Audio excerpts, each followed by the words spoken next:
yonent yàlla Muhammad sallallahu alayhi wa sallam ci jàngale bi nga xamante ne yàlla suñu borom subhanahu wa taala jàngale nañu ko à travers yonent bi sallallahu alayhi wa sallam la ñu bëgg a indi benn leçon.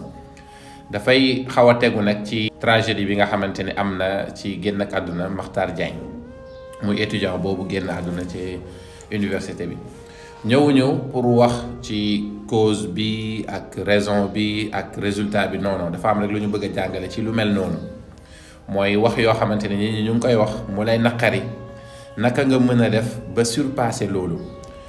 yàlla dafa wax yonent bi sallallahu alayhi wa sallam mu ne ko wa laqad na'lamu annaka yadiqu sadruka bima yaquluun fasabbih bihamdi rabbika wa kun min as-sajidin wa'bud rabbaka hatta ya'tiyaka al-yaqin.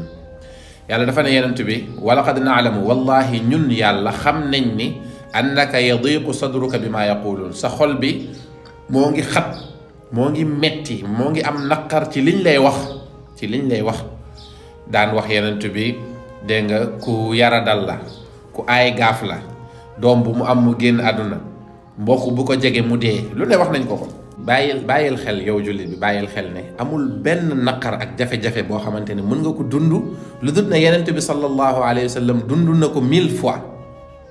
wallahi amul benn dund yonent bi sallallahu alayhi wa sallam nee na achaddul balaa'i al anbiyaau thumma alladina yalunahum mu ne ñi gën a tar ay mbugal ay nattu mooy yenent yi.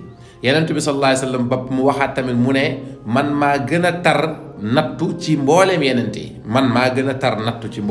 yi kon lu la mënti dal rek muñ ko ngir ne dal na sa soppe sa idole sa référence ki nga xamante ni moom la yàlla gën a bëgg ba pare mu teg ko loolu noonu.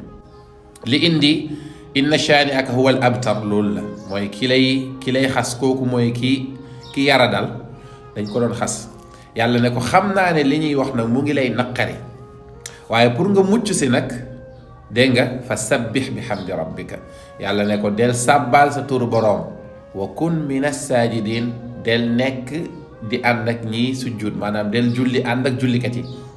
ñaari remède la ko yàlla jox mooy del sàbbal yàlla lu bari di tudd yàlla subhanallah la ilaha illa allah wala hawla wala quwwata illa billah ya rahman ya rahim di tudd yàlla. yàlla wax na ne ala bi dhikrillahi tatma'innul qulub yàlla ne ci tudd yàlla ci la xol yi di dalee. kon képp koo xam ne da nga xaw a sentir nekk koo xamante ni tu es un peu touchant li lay laal dafa bëri tu es sentimental yiñ lay wax dafay am ay jeexital ci yow del bëril di tudd yàlla. saa yu la loolu dalee tamit del bëril di julli même bu dee naafila waaye del julli ci booloo surtout farata yi. ñaar yi la yàlla jox yonent bi ne ko lii mooy remède. beneen bi may wax nag mooy nit ñi nañu moytu wallahi bëri na doomu aadama booy rey fekk yaa ngi koy gis mu ngi dox ci kaw suuf mais rey nga ko bu yàgg ngir la làmmiñ. yonent bi sallallahu alayhi wa sallam nee na amul kenn ku yàlla di dugal safara lu dut ne sa làmmiñ bi moom am na ci part de responsabilité. alquran wax ñu ne wa qulu linnaasi xusnan wax leen ci nit ñi lu rafet wala ngeen noppi. yonent bi ne képp ku gëm yàlla ak bésu penc na wax yiw wala mu noppi man kaana yuminu billahi wal yawmil axir falyaqul xayran aw li yasmut.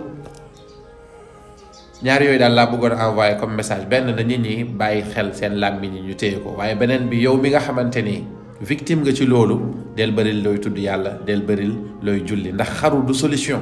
ak lu mu mënti doon xaru du solution. danger bu garaaw la.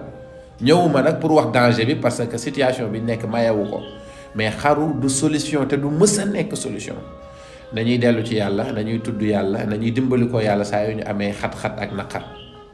yàlla na yàlla defal fatxu defal ñu tawfiq bi jaahi rasulillahi sallallahu alayhi wa sallam.